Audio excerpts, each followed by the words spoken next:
Secretary for Public Service and Youth will be Lillian Omolo. The Principal Secretary for Gender will be Safina Kwekwe. As I mentioned earlier, I forwarded the name of the Honorable John Munez, who will be appointed, once vetted, to the Ministry of Petroleum and Mining. The PS in the Ministry of Petroleum will be Andrew Kamau Ngana. The Ministry of Devolution and Asal areas will be headed by the Cabinet Secretary Eugene Wamalwa. The Chief Administrative Secretary will be Hussein Dado. The Permanent Secretary for Asal will be Michael Powon. The PS for Devolution will be forwarding the name of Nelson Marwa to assume that position. The Ministry of Defense, we have reassigned Rachel Omamo. The CAS will be announced. This is it. This is the document that contains the results of the elections in 2017, in which more than 80% of Kenyans participated. The results contained in this document are authentic, unpolluted, unadulterated, and we are going to make a copy available to every member of the press that is here, and those who would talk to us later on. We are going to avail this, because in this document, you will find all the details of the elections, beginning from polling stations, and in respect of polling stations is giving the details of the polling stations, the code number of the polling station, where there were several polling stations in a center, the name of the center is given, and the code for the center. There are details about the wards with the code numbers of the wards. There are details of the constituencies with the code number, the name, and the details of the counties. And more importantly, there are details of the KIMS kits, which were allocated to every constituency. The numbers of each KIMS kit is contained in this document. Indeed, those are the two biggest stories in the Republic at the moment. Thank you for joining us on the broadcast this morning, the 20th day of January 2018. Just a couple of days, 2 days to be specific to that. Much talked about swearing-in ceremony by the National Super Alliance, where they intend to swear in Raila Odinga as the people's president with Kalonzo Musyoka as his deputy. We shall be talking about that, trying to just go into some of those details, what is expected. My panel did predict last week that they did not expect swearing in to actually go ahead. It looks like it is happening. We shall talk about that. Of course, we shall be reviewing the cabinet's, Uhuru Kenyatta's lineup of cabinet secretaries, and the new position of Chief Administrative Secretary, CAS, and trying to answer some of the questions that Kenyans have been raising and analysts have been talking about. Has President Uhuru Kenyatta brought back the position of Assistant Minister through the back door, through the CAS? What exactly is going to be the role of the CAS, and who is going to foot? Of course, it's the taxpayer who's going to foot the bill of the the expanded wage bill. We'll talk about all that here on Sunday edition on KTN News. Let's now take a look at what's happening in the newspapers this morning. We'll take a look at the Sunday Standard and the Sunday Nation. My guests are here with me. I have with me Sandra Ochola, governance expert. Thank you for joining me. We have with us a new entrant on the show, another lawyer, a lot of lawyers on the show this morning. That is Steve Anditi. Thank you, sir, for joining. And of course, political analyst Mark Bijaj and political risk analyst Dismas Mukwa. Thank you so much, gentlemen and lady, for joining me this morning. Right, let's very quickly, there's a lot to talk about on this cabinet choices by Uhuru Kenyatta. But if you can just take a look at a story on page 5 of the Sunday Nation. Taxpayer to bear the extra salary burden of expanded lineup. Let me start with you, Dismas. What is your take on this position of CAS, which has been handed out to a lot of political, you would say, players, some of the people who, supported the Jubilee administration in the campaigns have been handed the likes of Ababu Namwamba, Gideon Mungaro, have been nominated as CASs. What is your take on this new position? Well, Ben, the cabinet secretary is responsible for policy, while the principal secretary is supposed to be responsible, is the chief accounting officer. So this new position seems to be a bit amorphous. So one is not sure whether they'll be driving policy or they'll be driving accounting issues. But that's not even a problem, because the president has got powers to create any position he so desires within the state or within the public service. But the most important thing to ask is whether or not these new appointees are going to add value, and whether they're going to have any performance indicators. Right. Because really there's no problem in having a president creating new positions. The question is there going to be return on investment? And the people so appointed, what value do they take to the cabinet? Are they going to create a political stability, or are they just going to be whiling away, enjoying a single malt whiskey now and again? But I guess those answers are going to be very clear when the president gives his circular. But again, when you look at a number of the people who've been given those positions, you begin to wonder whether or not the president would have not made better choices. There are some names that one would have expected, like Njogu Barua, some sharp guys, that if the president wanted to pay some political debts from particular communities, right, he would have done that by picking the cream, the top people. But I think a number of those CAS will be a nightmare to their principal secretaries and their cabinet secretaries. So the president will have a lot of team working meetings to do to make sure that they read from the same in-book. When you say the president could have picked better people, what are you basing?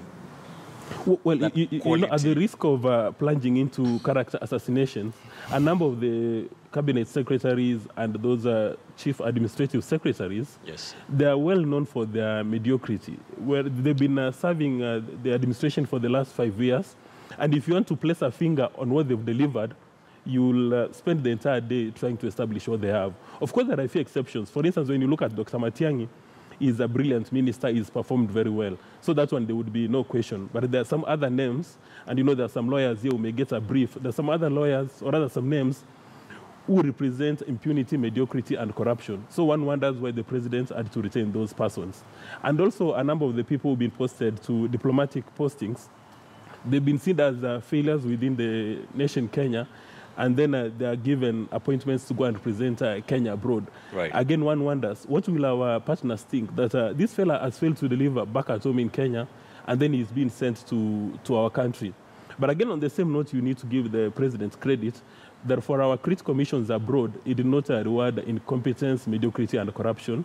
It's rewarded top talent for the crit commissions. All right. Mark, we'll get into the nominees themselves, but what is your take on this CAS position? Just looking at the composition of how CASs have been nominated, you'll realize that a vast majority of them are former politicians. Rachel Shebesh, Ababu Namwamba, to mention just two.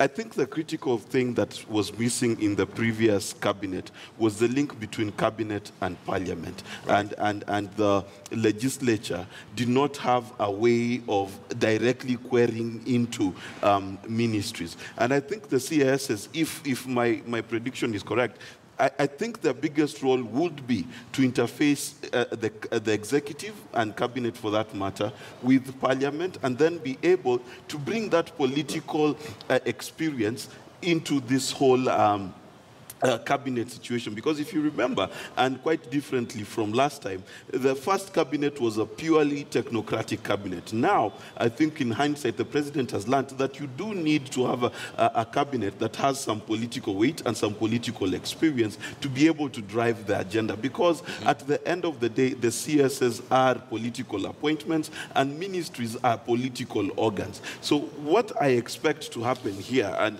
if my crystal ball serves me, to borrow your term, crystal ball, is to say that the most important thing is to see cabinet and parliament working together, and parliament being able to assess what the executive is doing and have that sort of cooperation that makes the country work better. All right. Mr. Steve Anditi, the new constitution kind of abolished the position of assistant ministers. Many analysts seem to think that Uhuru Kenyatta is trying to bring them back through the back door, through this new position. What is your take? Thank you, Ben. First of all, I'm intrigued by what Mark has just stated, that the position of CSS is basically an interlink between cabinet and parliament. Nothing could be further from the truth.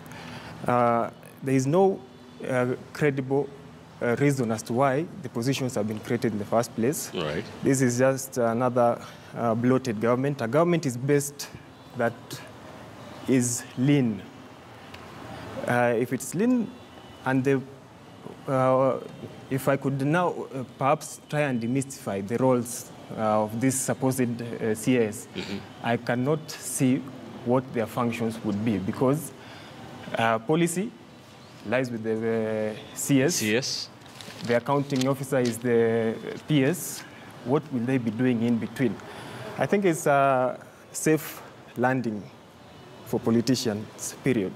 All right. Yes. If I may offer a rebuttal. And if I can just, yes, Mark, before I come to Sandra. I think Mr. Anditi, your learned friend, is a bit myopic in his view of what the docket of ministers stands for.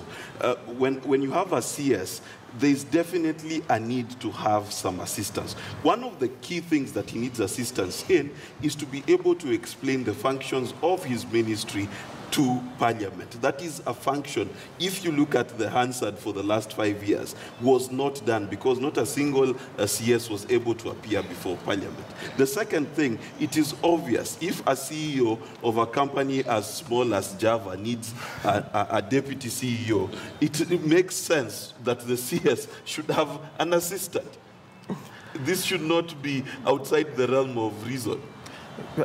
I think the fact that you have to make a comparison with Java explains the reason why we don't need the positions. If you would have made a serious comparison, then perhaps we would have had more reason to listen to what you have said. But Mark, the position was abolished in the new dispensation.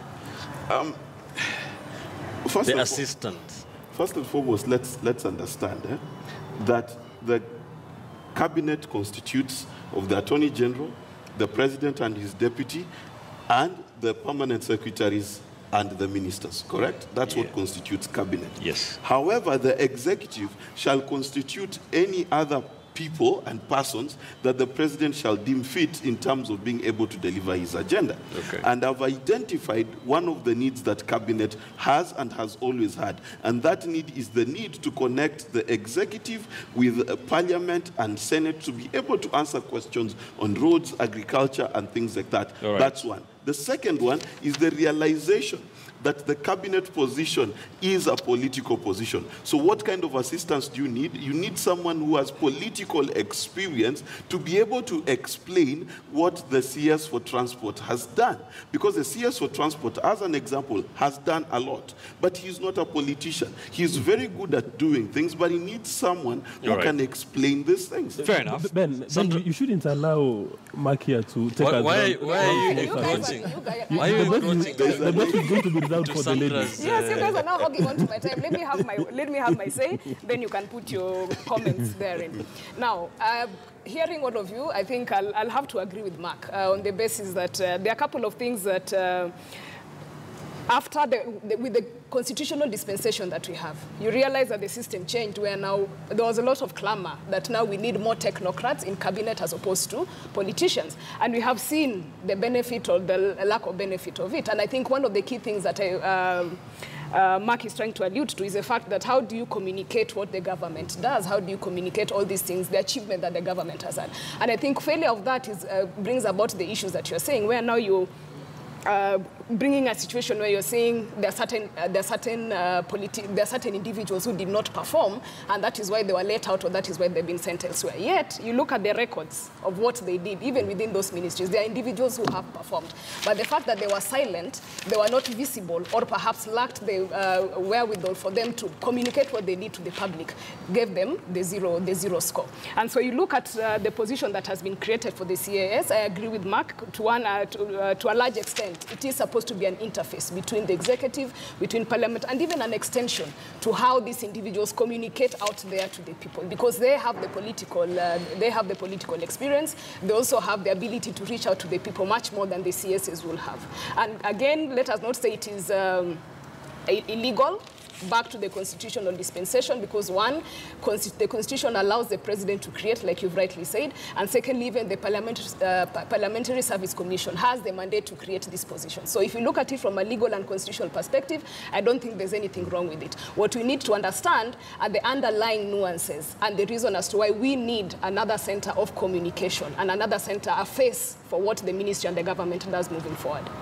Now, Ben, if you may allow me to make my quick remarks. Number one, the cabinet is composed of the president, his deputy, the attorney general, and cabinet secretaries. Principal secretaries are not part of the cabinet.